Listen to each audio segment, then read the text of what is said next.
안녕하세요, 입시닥터입니다. 수시 원서 접수하느라 고생 많으셨죠? 고민에 고민을 하고 머리 아플 정도로 경우의 수도 따져보고 원서 접수 마지막까지 경쟁률도 확인하고 아직 결과가 나온 것은 아니지만 이미 주사위는 던져졌습니다. 더 이상 고민한다고 결과가 바뀌는 것은 아니니 수시 원서 접수에 대한 것은 빨리 털어내고 다음을 준비해야 합니다. 정시도 함께 준비하고 있는 학생이라면 얼마 남지 않은 기간 동안 마무리를 잘해야 할 것이고, 수시에 더 많은 비중을 두고 있는 학생이라면 지원한 전형 종류에 따라 대학별고사나 면접에 대한 준비, 수능 최저학력 기준 충족을 위해 열심히 수능 공부해야 합니다. 이 가운데 수시 면접에 대한 막연한 두려움을 갖고 있는 학생들이 많습니다. 당연하죠. 고등학생들이 면접에 대해 접해볼 기회도 사실상 없으니 처음 경험해보는 건데 어떻게 해야 할지 모르는 건 당연한 거죠. 그래서 이번 시리즈를 준비해봤습니다. 바로 대학별 면접 완벽 대응 프로젝트입니다. 오늘은 그 첫 번째 시리즈로 면접을 대비하는 학생이라면 이것만은 꼭 준비해 가야 한다 라는 주제로 영상을 준비해봤습니다. 제목에서 4개만큼은 준비하자고 했는데 이 4개는 어느 대학 면접에서나 활용되는 아주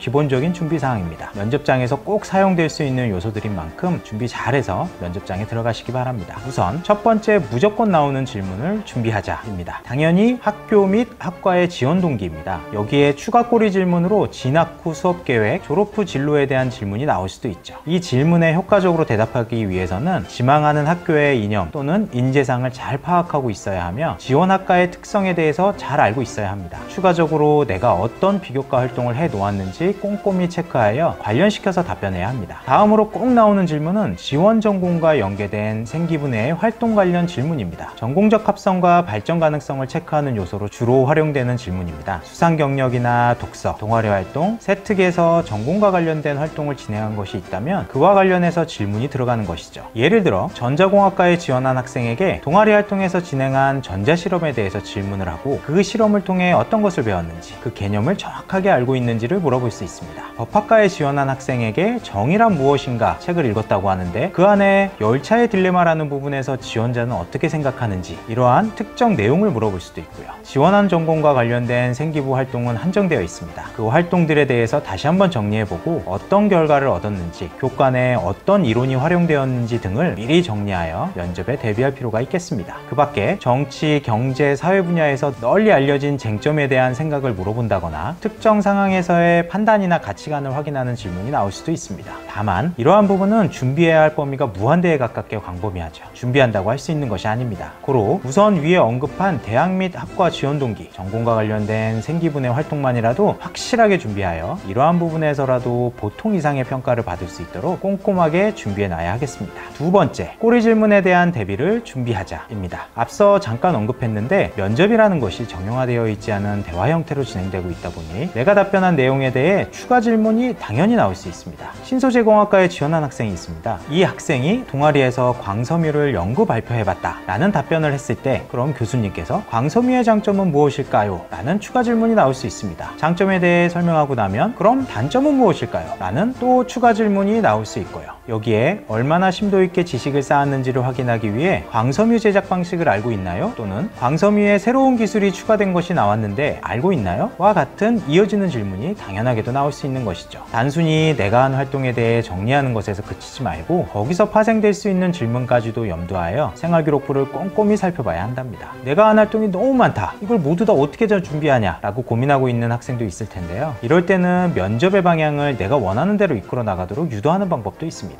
서류로 제출하는 자기소개서나 면접 초반에 물어보는 지원 동기의 대답에서 자신 있는 활동을 언급하는 것이죠. 신소재공학과에 지원한 학생이라면 자기소개서 2번 문항에 의미를 두고 노력했던 교내 활동에다가 실험 동아리 활동을 언급하고 광섬유에 대해 연구한 것이 가장 노력했던 활동이라고 적는 것이죠. 그럼 면접관은 해당 활동에 한 번 더 눈이 가게 되고 관련 활동에 대해 물어볼 가능성이 높아진답니다. 면접 초반에 언급할 가능성이 높은 지원 동기에서도 동아리 활동에서 새로운 소재에 대해 많이 배울 수 있었고 관심도가 높아져 광섬유와 같이 새로운 물질을 만들어 보고 싶어서 지원했다 라고 말하면 이어서 질문이 들어올 가능성이 높아질 수 있고요. 무조건 이 질문이 나온다는 것은 아니지만 어차피 면접은 10분밖에 진행되지 않습니다. 전공과 관련된 내용을 이야기하는 것은 길어야 6분에서 8분 정도고요. 한정된 시간 안에 중요한 사항 위주로 질문을 하게 되는데, 이렇게 내가 강조해 놓은 활동에 대해 물어볼 가능성은 제가 말하지 않아도 느낌이 오시죠? 세 번째, 모르는 질문에 대처할 수 있는 말도 준비하자입니다. 열심히 면접을 준비해 갔으나 내가 답변하지 못하는 질문도 분명 나올 수 있습니다. 그때 어버버버버 하면서 답변을 못하거나 식은땀만 흘리고 있다면 긍정평가보다는 부정평가를 받을 가능성이 높아지죠. 이렇게 내가 답변 못하는 질문이 나왔을 때 모르는 내용이라는 것을 잘 포장하여 대답하는 것도 필요합니다. 광섬유의 업그레이드 버전으로 이런 기술이 나왔는데 알고 있나요? 라는 질문이 나왔는데 나는 잘 모르는 내용이다. 그럴 때 정답은 아닐 수 있지만 해당 기술은 제가 알고 있지 않은 분야라 문의하신 부분의 답변은 지금 드리기 어렵습니다. 앞으로 신소재공학과에 들어와 유기공학에 대해서 공부하며 심도 있게 알아가도록 하겠습니다. 라고 자신 있게 말한다면 전공적 합성 면에서는 답변 못해서 손해볼 수 있지만 인성이나 발전 가능성 측면에서는 가점을 받을 수도 있답니다. 감점과 가점을 더해서 본전이라도 찾을 수 있는 것이죠. 따라서 모르는 질문과 상황이 나오더라도 대답할 수 있는 몇 가지 답변을 만들어서 면접장에 들어가시기 바랍니다. 마지막 네 번째 준비는 답변은 짧게 준비하자입니다. 앞서 미리 예상되는 질문에 대한 답변을 준비하자고 했습니다. 근데 간혹 학생들 중에 자기소개서 쓰듯이 200~300자를 써서 달달달달 외우는 경우가 있습니다. 실제 면접장에 가서 외웠던 부분이 꼬이면서 답변은 이상해져 가고 점점 더 긴장하게 되면서 결국은 망하는 학생들 여럿 봤습니다.